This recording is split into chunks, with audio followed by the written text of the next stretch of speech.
عظیم لیډران څنګه خلک متاثر کی او د عمل کولو لپاره تیار. شروع د ولنا د سایمن سینک لیکل شوی دا سیلف هیلپ کتاب د هغو خلکو لپاره دی چې خپل ژوندۍ ښه کول غواړي یا نور خلک با اثر شخصیت جوړول غواړي یا د نورو خلکو د کامیابو په مدد سره خپل ځان یو با اثر شخصیت جوړولو خواهشمند وي او دا هغه خلک دي چې خپل ژوند د یو غټ مقصد لاندې تیرول غواړي.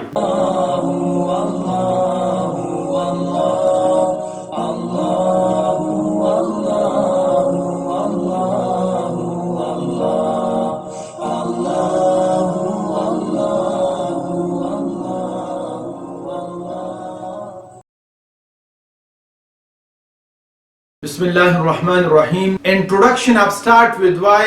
The Start With Why किताब तारुफ. Start With Why शुरू द वलिना عظیم لیډران څنګه خلک متاثر کی او د عمل کولو لپاره تیار. شروع د ولنا د سایمن سینک لیکل شوی دا سیلف هیلپ کتاب د هغو خلکو لپاره دی چې خپل ژوندۍ ښه کول غواړي یا نور خلک با اثر شخصیت جوړول غواړي یا د نورو خلکو د کامیابو په مدد سره خپل ځان یو با اثر شخصیت جوړولو خواهشمند وي او دا هغه خلک دي چې خپل ژوند د یو غټ مقصد لاندې تیرول غواړي. دا کتاب د سوچ، د عمل او د خبرو اترو د فطری طریقو او د انداز متعلق دی.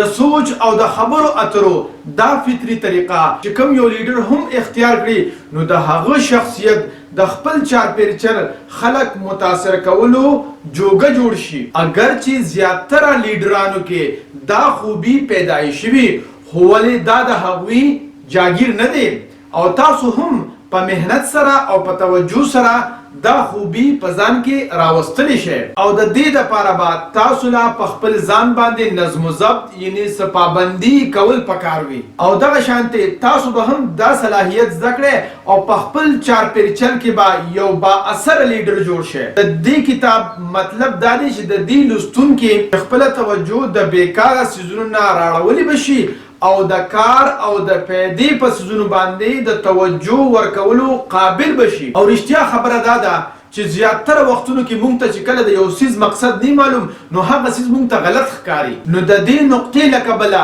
دا خبره په دماغو کې اچول پکار دي. نو دا کتاب دې دپاره نه لیکل شوی چې تاسو ته ووایي چې تاسو به څه کوئ او څنګه به یې کوئ بلکې د دې کتاب د مطالعې نه وروسته به تاسو د دې جوګه شئ دا به معلومولی شئ چې څه کار کوئ نو هغه ولې کوئ. مطلب د خبرې دا شو چې تاسو څه کار هم کوئ نو تاسو ته به د هغې وجه معلومه وي.